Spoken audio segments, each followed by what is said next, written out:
Okey. Bismillahirrahmanirrahim. Assalamualaikum warahmatullahi wabarakatuh. Salam sejahtera. Salam Malaysia Madani.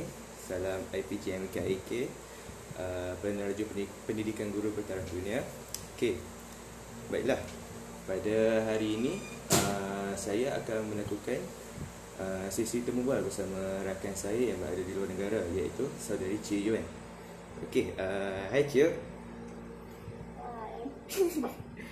Okey, untuk makluman Cie, sekarang ni saya sedang mengikuti kursus JAPD dan juga GKEB di bawah projek KPPB yang di bawah tajuk Guru Jauhari Digital untuk Pembelajaran Bermakna. Okey, sebagai sebahagian daripada tugas saya individu ini, saya telah berpeluang untuk berinteraksi dengan seorang rakan pembelajaran saya daripada Thailand, iaitu awak lah. Okey. Tujuan sesi ini dijalankan adalah untuk berkongsi pandangan serta pengalaman dalam penggunaan teknologi digital dalam pembelajaran harian. Jadi pertama sekali saya ingin mengucapkan ribuan terima kasihlah kepada saudari kerana sudi untuk bersama-sama saya dalam sesi temu bual pada hari ini. Jadi pertama-tamanya boleh tak saudari perkenalkan diri? สวัสดีค่ะ dan salam sejahtera. Saya Julian dari Songkla, Thailand. Saya merupakan pelajar dalam bidang teknologi, pendidikan dan amat berminat dalam dengan kaedah pembelajaran moden, terutamanya yang melibat aplikasi dan alat digital. Saya sangat gembira dapat menyertai projek ini bersama Irfan. Dan saya harap perkongsian kami memberi manfaat kepada semua yang menonton. Okey, baik. Terima kasih. Seterusnya, kita akan masuk kepada bahagian penerangan tentang pembelajaran dan juga pengajaran secara digital. Baiklah, untuk makluman Cie, dekat Malaysia ni, PDPC ni kita lihat semakin meluas, terutamanya selepas daripada pandemik COVID-19. Jadi, ramai guru dan juga pelajar kini lebih bersedia untuk menggunakan platform-platform digital. Contohnya yang ada pada masa sekarang, Google Classroom, Microsoft Teams dan juga aplikasi seperti Quizzes, Canva dan juga Padlet untuk menjadikan sesuatu pembelajaran tu menjadi lebih menarik.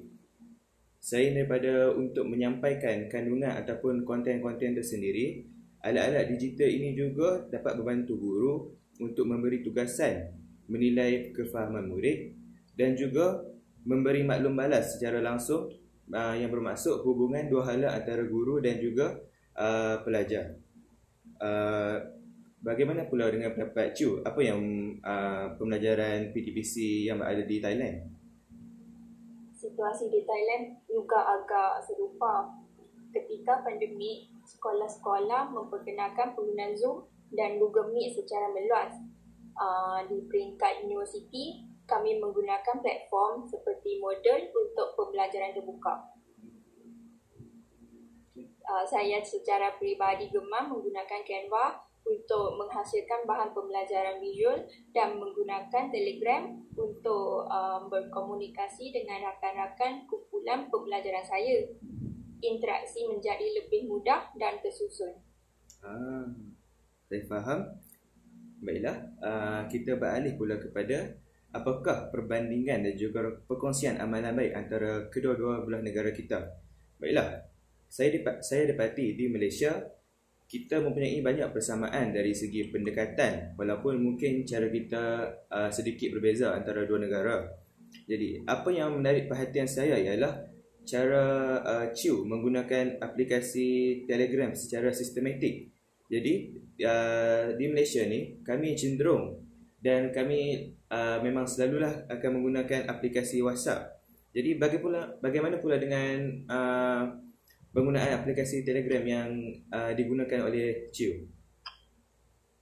Ya, Telegram mempunyai fungsi seperti saluran, borang undian dan folder yang memudahkan kami menyusun bahan.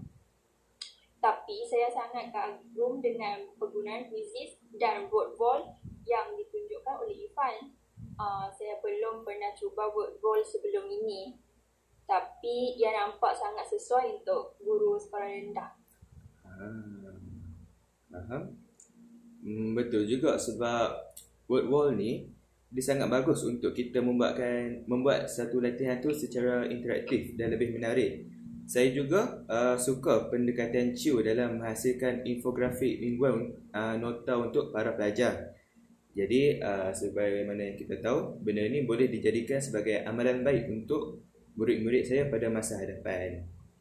Baiklah, kita beralih kepada kepentingan global dan juga refleksi. Jadi apa pendapat Chiu tentang kepentingan global ini? Bagi saya, kolaborasi seperti ini membuka peluang untuk memahami pendidikan dari sudut pandang yang berbeza.